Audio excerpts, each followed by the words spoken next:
Amanya gange ndi Charles Kabona ate nkola ng'omwogezi wa UPDF ow'ekibinja ekisooka ekya First Division.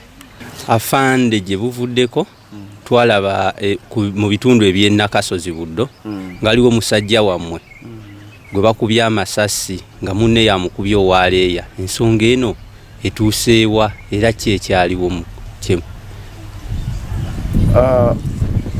Waliko omusajja owaakuba amasasi.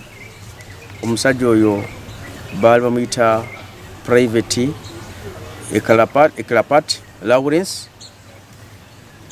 Yali nga yaduka mu magye gaffe oba yayifuula yayawagula ku magye n'aduka obunaaliise deserter.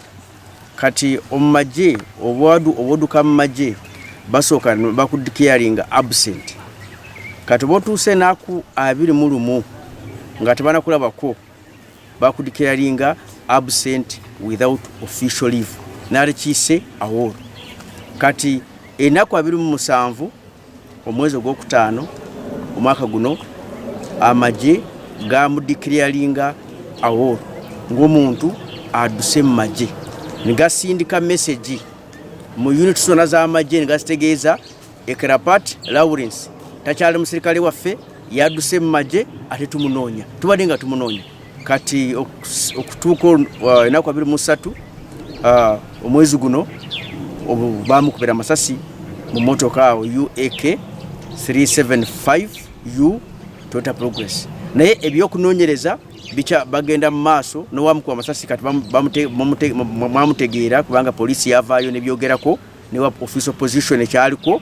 Kati katuwa obudde abanoonyereza bakole ogwabwe kati bajja kuba baddamu kutegeeza ebyaliwo. Naye kati poliisi yavaayo netegeeza abaakuba amasasi.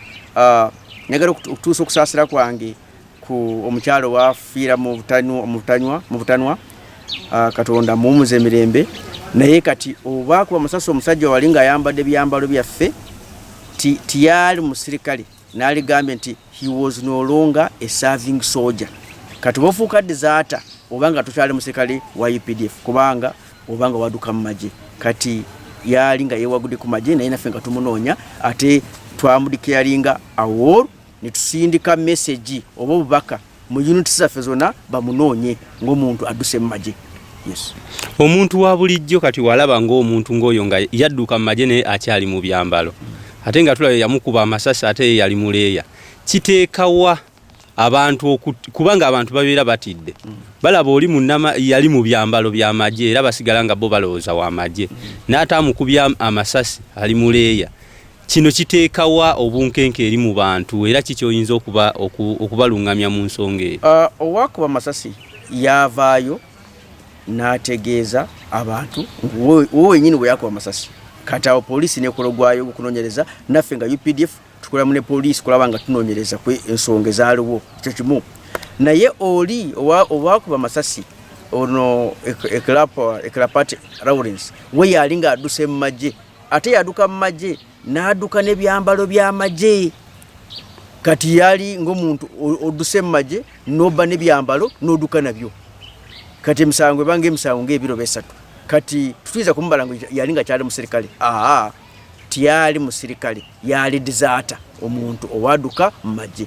Ate singa omuntu eyo mulaba omuntu nga yambala ebyambalo byaffe by'amagye nga tumutegeera bulungi tubagamba mubeere nga mutuwa information nga mutugamba naffe tulabe omuntu oyo nga tumujja nga tumukwata nga tumunoonyerezaako tumusirika kubanga abantu ennaku ennyingi babadde nga bambala ebyambalo byaffe naye nosanga baduka mu magye oba nga bantu bakyamu. Yes.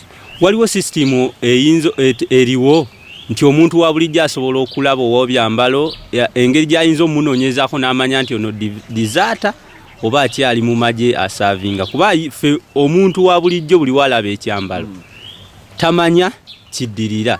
Omuntu asobola kukozesa ki okumanya nti ono ddala mu magye gy'ali oba taliiyo?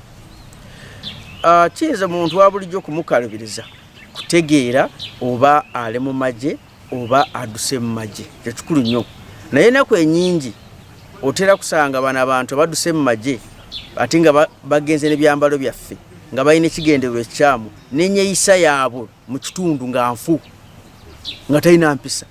Naye kati singa omuntu olaba nga talina mpisa ayambala ebyambalo by'amagye oba omuntu obadde naye kumala ebbanga okimanyi bulungi mutuuze wammwe si musirikale ate n'osanga nga ayambadde ebyambalo by'amagye obanga oyetaagisibwa okugenda n'olipotinga n'ogamba omuntu gundi tiyayingira magye ate ayambala ebyambalo by'amagye abijawa kubanga anyagala kwebaza abantu bangi babadde nga bajja nga batu information nga batugamba owaffe waliyo omuntu gundi ate era alina ebyambalo ntugenda ntukola tumukwata obwenza okusanga muntu nga musirikale ebyambala nga abirina mu butuufu naye nga abantu bamwenkegeddemu ne baba reporting naye kikulu tuteeka kukolera wamu okulaba nga omuntu singa bayina ebyambalo mu kitundu kyammwe tumutegeera oba enyeeyisaaye gwe genda ku poliisi genda ku magye genda ku bakulembeze mu reporting ffe tujja kujja tunyonyola ntumukwata tumunonyerezaako omuntu wabeera munnamagye kitegeeza era aliko ewaabwe munnamagye singa afuna liivu nadda ewaka biki ebimukkirizibwa okugenda nabyo abantu okusobola okumanya nti yadda ali eno mu kitundu naye waffe bintu kinga munnamagye byakkirizibwa okugenda nabyo ku liivu amagye nga professions endala gawa omusirikale liivu kugenda waka nawumulako nawe nakola emirimu y'ewaka naye ng'agenda waka abanga ayina movement order oba ekipapula kimwogerako omuntu ono musirikale waffe abadde ng'akola mu unit eno naye tumuwadde liivu ya myezi 2 kikulu nnyo tavaawo n'agenda kubanga unit yabadde ng'akoleramu ebanga etegeera omuntu agenze waka netegeera wagenda netegeera agenze ayina embundu batalina mbundu netegeera agenda kumalayo bbanga ki ate netegeera